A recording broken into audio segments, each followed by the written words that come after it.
Welcome back, folks. Today is Friday, November 7th, 2025.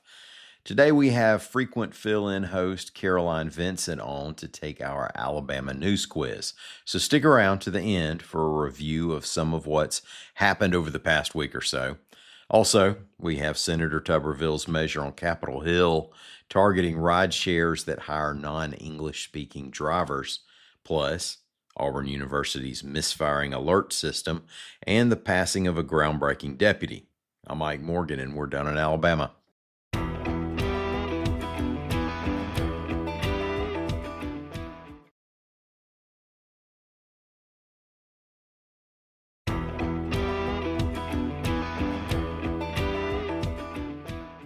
U.S. Senator and Alabama gubernatorial candidate Tommy Tuberville has introduced a bill to require ride-sharing businesses receiving government contracts to hire drivers who are fluent in English, reports AL.com's Patrick Darrington.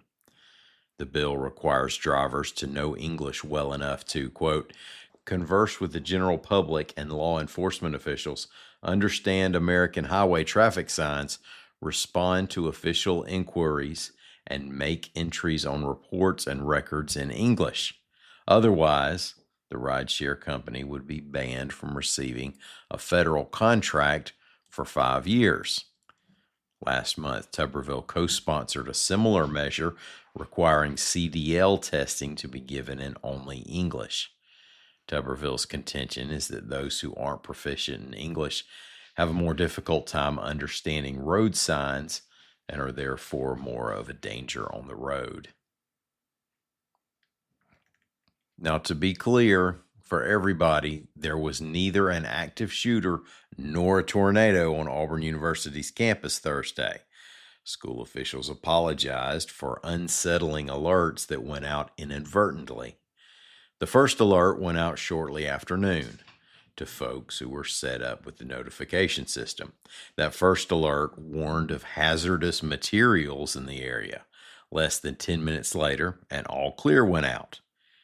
But then a few minutes later, there was a shelter now alert that reported a tornado warning, followed quickly by the active shooter alert. The school said a technical error was to blame and that work was being done to make sure it doesn't happen again.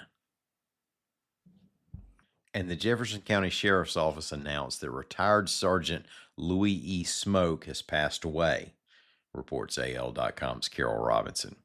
Sergeant Smoke, who was hired in 1968 and retired in 2002, was Jefferson County's first black deputy. Sheriff Mark Petway credited Smoke's legacy with playing a role in his own career that led him to become the agency's first black sheriff. Smoke served in the Army and was a veteran of the Vietnam War. He worked 34 years with the sheriff's office. Smoke's age was not immediately confirmed, but previous reporting would have put him in his early to mid-80s. We're going to do something that we used to do almost every week for a while, and that's do an Alabama news quiz, which is our way of doing a review of recent events that's happened in Alabama. Have a little fun. I get to bring my red buzzer along. Not trying to embarrass anybody, but I really like my red buzzer. It has not fully gone away because it's been on the newsletter, in our newsletter every week, and folks come in and take it there. But this week, we have back on the air the sometimes host of Down in Alabama, Caroline Vincent. Caroline, you ready to take a quiz? I'm as ready as I'll ever be. I'm going to try my best. We're glad to have you. We're going to give it to you. Tell me a little bit about your background in news, Caroline. Yeah, it's pretty extensive.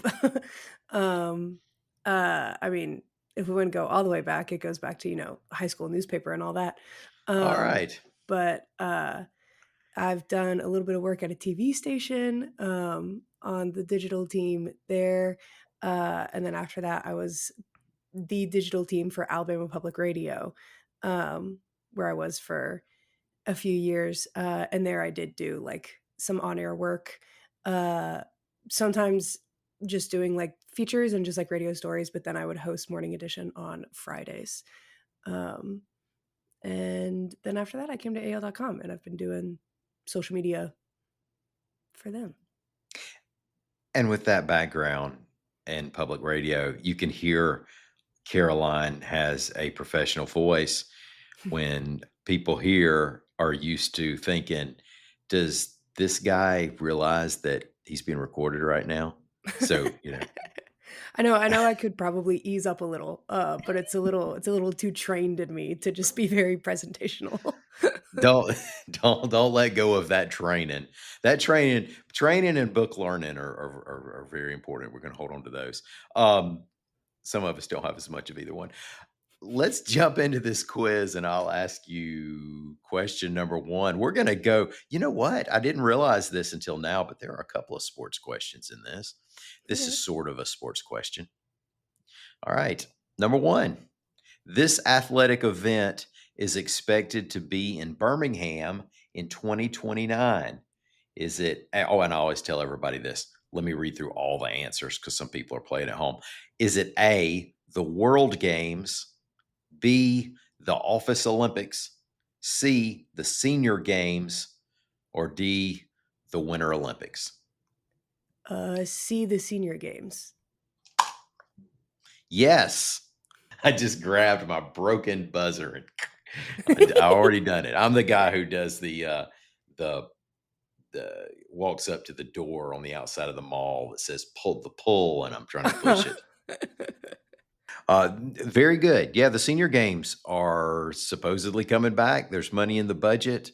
50's not that old, by the way. I'm just going to drop that right here. Of course.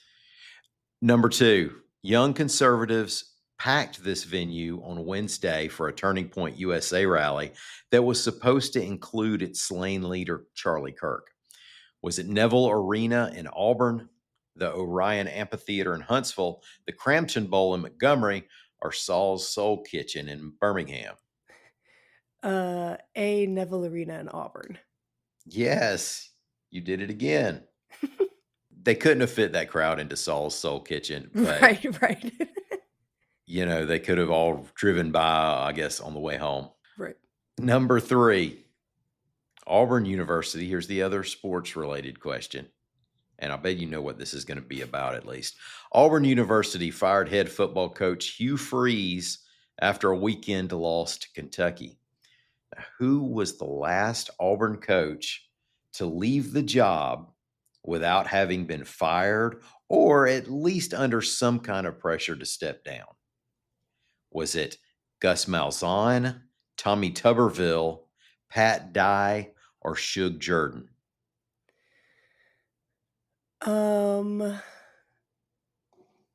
Without pressure to leave, I'm gonna go Tommy Tuberville. Ah, dang it. I got to use my buzzer. I'm not going to give you that. Now, Tuberville, in the case of Tuberville and Dye, they were not outright fired.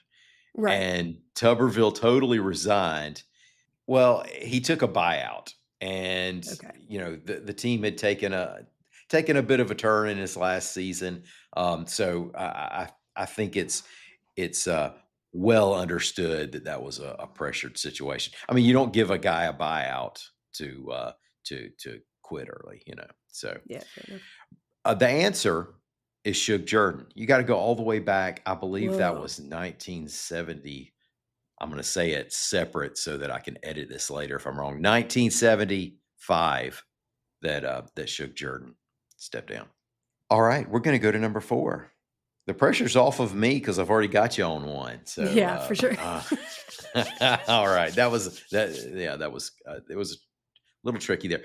The city of Fairhope has been awaiting the potential moving of a farmhouse that was used to film a famous scene in this motion picture.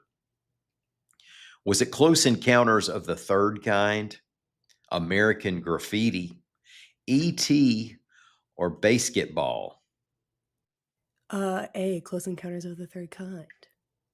Yes, very good. Have you seen Close Encounters of the Third Kind?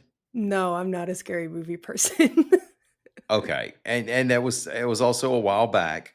It was more. I believe I might have even been a little young to watch a scary movie. Uh, Yeah. um, and let me go ahead. American Graffiti was one of the other options on Mhm. this. I like to suggest that to anyone younger than, I guess, 35, Sure. because there was this Friday night and Saturday night thing that lasted from the 50s through the 90s and into the early years of this century in America, where everyone did not have cell phones. And Right. so Friday nights and Saturday nights were spent driving around looking for people for hours. Yeah.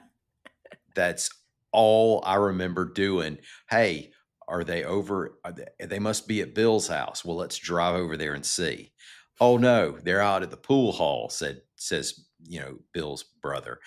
"Let's go to the pool hall." I mean, you just literally, so finally, you'd just pick a place to drag, whether it was around the Dairy Queen or the strip out at the beach, and just drive up and down all the time. That way, you're at least in the same spot. So anyway, Mhm. if you haven't seen I American haven't, Graffiti, and do that. I'm a big Star Wars person, so I know I need to see it just as part of the George Lucas gospel. Oh yeah, absolutely. With George Lucas, and it had Han Solo was in it. Right. That's right, and Opie Cunningham was in it. There you go. Ron Howard, and yeah, it's very good. And everybody's seen E.T. and Basketball, so we'll just move on. All right, number 5, singer Donna Jean Godshall McKay passed away on November 2nd. She's from Alabama. She's most famous for her work with this music act: Martha and the Vandellas, the Grateful Dead, Leonard Skinnerd, or the Coral Reefer Band. Uh, B, The Grateful Dead. Yes, very good. You're right. Only the trickiest one tripped you up.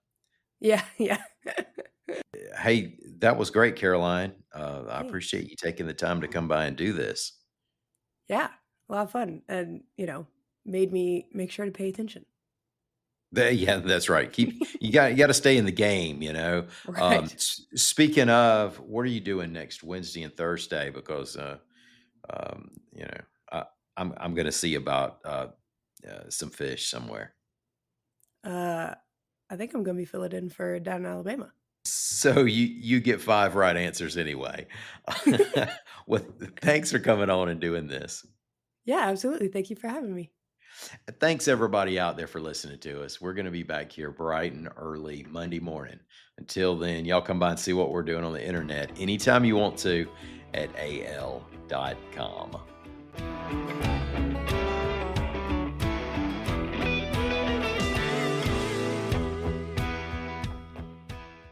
The holidays mean more travel, more shopping, more time online, and more personal info in more places that could expose you more to identity theft. But LifeLock monitors millions of data points per second.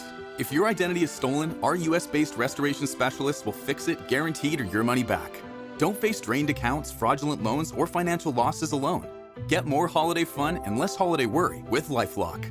Save up to 40% your first year. Visit lifelock.com/podcast. Terms apply.